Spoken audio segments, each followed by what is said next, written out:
Hello, this is Amanda from Rise and Procrastinate for Fairy Stamper. Today we're going to be making a card where we use a stencil to sort of frame or maybe spotlight, however you want to call it, our stamped images. So you're going to want a stencil with a large opening like you see in the finished card pictures to do this. So I'm using a stencil from Picket Fence Studios called Peekaboo Flower Stencil. And I'm going to use that tan matte in my embossing machine, or die cutting embossing machine, whatever you want to call it, to emboss the stencil first. And I did that off screen. You're just going to use whatever sandwich your die cutting machine requires to emboss a die, but you're going to use a stencil, obviously. So I'm going to start off with Distress ink in Seedless Preserves. And so I obviously left my stencil in place after I embossed it, and I'm just going to ink blend these Seedless Preserves from the bottom up. And we're going to go about a little over a quarter of the card panel up, and then we will move on to the next color. So I did not put pixie spray on the back of this stencil, and I really should have.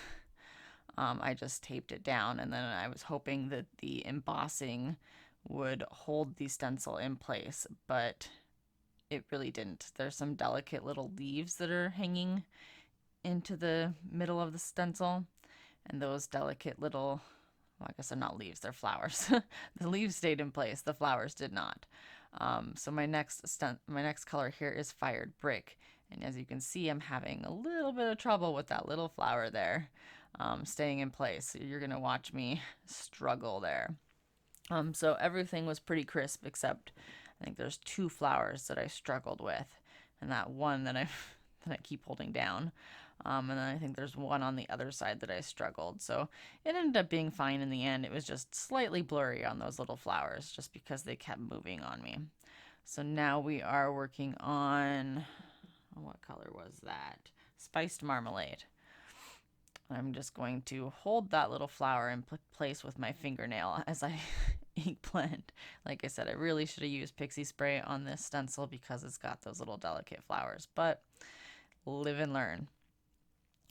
So I'm just going to keep ink blending up the panel with my colors. And I thought that this was a really beautiful ink blended combination. So what are your favorite Distress ink colors? I like to try new colors all the time, so let me know in the comments below what your favorite combinations are. I thought that this was kind of like a pretty sunset color combination. And the last color here is Mustard Seed. And I thought that this went really well with these silhouette stamps from the Fairy Hugs line. I think the black really pops off of these colors. But I'd really love to know what your favorite combinations are that you like to use all the time. I'm always looking for new combinations to try. And I really love, I love to ink blend, if you haven't noticed. I pretty much do it just about every video, I think. But I'm always looking for new combinations, so I'd really love to know what your favorite combinations are. So I'm just going to go back through some of the colors here. I wanted to deepen the colors, make them a bit richer. So now that I'm done, I'm going to wipe off my surface and wipe off the stencil a little bit. And then we're going to spray some water over this before I remove the stencil because I didn't want the colors to bleed underneath the stencil. So just spray it. I misted it, and then I'm just going to do some half sprays to get some water droplets onto the background. Then I will dab it off with my towel, and then we will remove the stencil after I wipe up my surface here. And that will reveal the beautiful blending that we did here and the design that was left by the stencil. And as you can see, a couple of those little flowers that were hanging down, like I said, are a little bit blurry, but it wasn't too terribly bad. It was passable in my book. So now we are going to bring out the dragon fruit branch from Fairy Hugs, and I'm going to stamp this in Versifying Claire in Nocturne. Excuse me. And I did stamp it going off the edge slightly because I didn't want to get into my flowers too much there. But I didn't mind it going over just a little bit. I was trying to cover up that blurry flower a little bit. But like I said, it wasn't too terribly bad.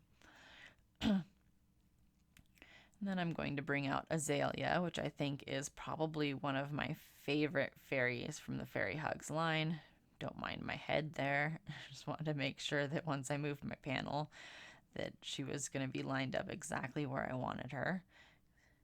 Sometimes I forget when the stamps move my panel. I don't remember if I actually had it in the corner or not. So I wanted to make sure that she was actually in the corner when I placed my stamp. Alright, so I'm just going to stamp her again, make sure I got a nice black crisp image.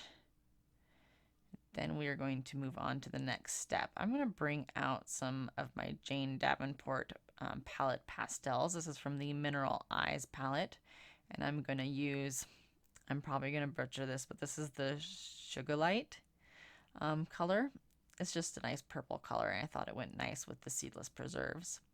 So these pastels are going to give us a nice like pearlescent color to the wings, but it is it's kind of see-through, which is, you know, wings would be kind of see-through. So I kind of liked how this this looked for the wings. I'm probably going to bring these out a bit more often to color in my wings. I often use gel pens, like the glitter gel pens and whatnot, but I really liked this look too. So it's just another thing to add to my stash, or well, I guess it's already in my stash, but just another thing to add to my arsenal of things to color in these wings, because I do like to color in the wings, give them a little bit of color. And these looked really pretty, I thought. I did forget to show you right after I did them, but you will see at the end of my video, like I always do, I will show it, hold it up to the camera and shine it in the light, and you'll get to see how pretty these wings really are. And off camera, I'm going to color in the leaves and the little dragon fruit pieces. I'm going to use my Arteza Real Brush pens to do that.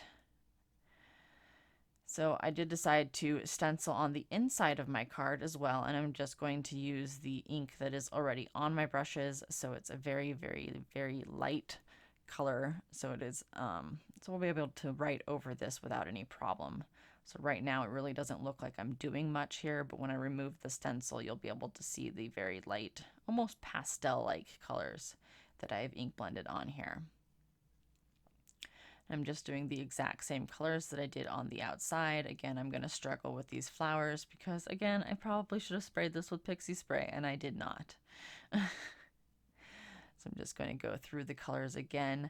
I did have more ink on the yellow and the orange colors, the mustard seed and the spiced marmalade. So I'm going to go back through and add just a tiny bit of ink to my brushes for the fired brick and the Seedless Preserves to kind of even out the colors, the richness of the colors for the bottom two colors, because it didn't really look like it was very even, the darkness of the colors on the bottom compared to the top two colors. And then we'll be finishing that up here in just a second. Pull that off, and now you can see that there is actually color on that page. I really was doing something there. All right, now I have matted this on a black panel, and I'm just going to put it onto my card base. Get that on there. As you can see, I did color in those leaves and that dragon fruit.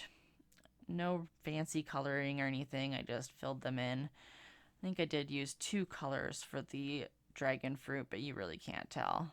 I do put my stamp positioner on the panel to hold it down while it dries.